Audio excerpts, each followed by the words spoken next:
séance publique extraordinaire du Conseil municipal du 25 juin 2025. On a aujourd'hui à l'ordre du jour, en point 1, lecture et acceptation de l'ordre du jour. On tombe en point 7 dans les dossiers de l'urbanisme. 7.1, entente relative à la fourniture du personnel technique de la FQM, autorisation de signature. 7.2, règlement 2025-502, modifiant le règlement 2009-155 sur le zonage par le retrait de l'usage yourte flottante comme usage spécifique autorisé dans la zone 251 CN. Adoption. 7.3, demande de plan d'intégration et d'implantation d'intégration architecturale paysage au 236 rue de la Montagne, lot 5 547 821 et 5 547 823. 8, dossier du développement économique et tourisme. 8.1, confirmation de financement de la ville de Carleton-sur-Mer pour le projet de parc de l'OTJ. Et ensuite, il n'y avait pas d'autres sujets. On passe à 15, période de commentaires et de questions, et 16, levée de la séance. Est-ce que ça vous va? Quelqu'un propose? Il y avait le point sur la TACQ, la programmation. Effectivement. Dans des points à travaux publics. Je ne le vois pas là, c'est drôle. Mais oui, effectivement, il y avait 10.1. Dépenses admissibles au programme de la taxe sur l'essence et de contribution du Québec, le TACQ 2019-2023. Est-ce que ça vous va comme ordre du jour? Quelqu'un propose adoption? Esteban Figueroa propose. Merci. Nous allons donc au point en 7, dossier de l'urbanisme. Toutes les rubriques là, sont toujours là, d'office dans les ordres du jour. C'est pour ça que de points... excusez, j'ai passé le point 2. La période de commentaires et de questions portant sur les sujets de l'ordre du jour. Pour les gens dans la salle ou en ligne, s'il y en a, est-ce que vous avez des questions sur l'ordre du jour que je viens de nommer? Ça va, il y aura toujours la période de questions. À la fin, ça nous amène en 7, en urbanisme. 7.1, entente relative à la fourniture du personnel technique de la FQM, autorisation de signature. Donc, c'est pour le projet on travaille avec la FQM pour faire des devis d'appel d'offres pour tout le projet d'érosion submersion côtière sur lequel on travaille pour pouvoir avoir accès à des taux réduits avec la FQM. On veut devenir membre aussi.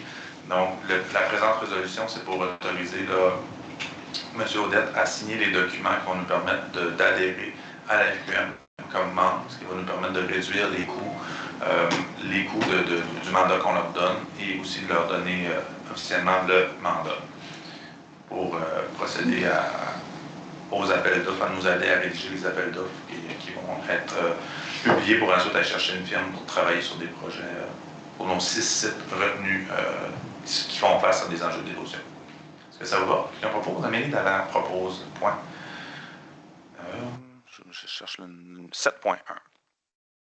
7.2 maintenant, c'est le règlement 2025-502 modifiant le règlement 2009-155 sur le zonage par le retrait de l'usage yourte flottante comme usage spécifiquement autorisé dans la zone 251 CN. C'est pour procéder à l'adoption. Ça fait déjà 2 ou 3 rencontres là, que le point est présenté, tout simplement pour retirer l'usage yourte flottante qui avait été permise au cours des dernières années là, suite à une demande d'un entrepreneur. Comme il sait ses activités pour l'utilisation des yourtes sur le barrage, on a décidé tout simplement de l'enlever. Donc, est-ce que ça va? Quelqu'un propose? Denise Leblanc propose. Merci. 7.3, une demande de PIA paysage au 236 rue de la Montagne, lot 3 547 821 et 3 547 823.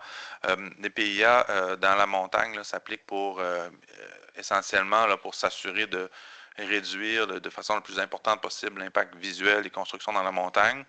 Dans le cas qui nous occupe présentement, l'objectif, c'est d'ajouter un cabanon de 12 pieds par 24 pieds au lieu de l'ancien qui était de 8 par 16. Le comité consultatif d'urbanisme s'est montré favorable, juge que ça respecte les critères du PIA. C'est important de mentionner que dans ce cas-là, c'est un bâtiment qui n'est pas visible de la 132, qui est avant d'arriver au fer à cheval dans la montagne, dans une portion qui est un peu plus basse, donc qu'on ne voit pas là, de nulle part là, plus bas dans la ville. Donc l'impact visuel n'est pas présent, mais malgré tout, malgré ce que je dis, le projet qui est présenté respecte les critères du PIA. Est-ce que ça va si on l'approuve? Oui, M. Leblanc en fait la proposition. Merci. Ça nous amène Donc, au point 8.1, confirmation de financement de la ville de Carleton-sur-Mer pour le projet de parc de l'OTJ. On a reçu une confirmation de financement pour un montant de 20 000 qui s'ajoute à celui de 100 000 pour le programme PRIMA, le programme d'infrastructure pour les municipalités, d'infrastructure municipale pour les aînés. On a aussi eu un 20 000 supplémentaire de tourisme Gaspésie et la présente résolution, ça vise à confirmer notre financement. Il y a une portion, il y a 50 000 que la Ville doit mettre dans ce projet-là. Donc, on a 120 000 en subvention, 50 000 la part de la Ville qu'on viendrait confirmer ce matin, je dirais. Quelqu'un propose? Denise Leblanc en fait la proposition. Merci. Il nous restait dans les travaux publics maintenant 10.1, dépenses admissibles au programme de la taxe sur l'essence et de la contribution du Québec, la TECQ 2019-2023. On avait déjà adopté une résolution qui visait à entériner la reddition de compte à faire pour ce financement-là, pour avoir accès à la subvention. On avait attribué, là, on avait des montants pour des travaux de pavage qui ont été faits. Ce qu'on s'est rendu compte, c'est les modalités de la TECQ ont changé. Là, on pensait subventionner, utiliser cette subvention-là pour faire des travaux de pavage. Finalement, on n'a pas mis l'épaisseur d'asphalte d'enrobé qui a été mis ne répond pas aux critères du TECQ. C'était plus des travaux de resurfaçage. Eux, ce qu'ils financent, c'est des travaux plus importants. Donc, on va retirer ces travaux-là qui étaient prévus dans la reddition de compte qui avait été envoyée pour les remplacer par d'autres travaux qui ont été faits dans la rue Comeau, où là, on a l'épaisseur requise. Donc, au final, c'est juste simplement un changement, mais on va aller chercher la subvention comme prévu, là, qui paye 100% de ces travaux-là. On vient juste affecter d'autres travaux que ceux initialement prévus. Est-ce que ça vous va? Quelqu'un propose l'adoption de la reddition de compte modifiée? M. Leblanc en fait la proposition. Ça complète pour les points. On serait maintenant à la période de commentaires et de questions. Si vous avez des questions dans la salle.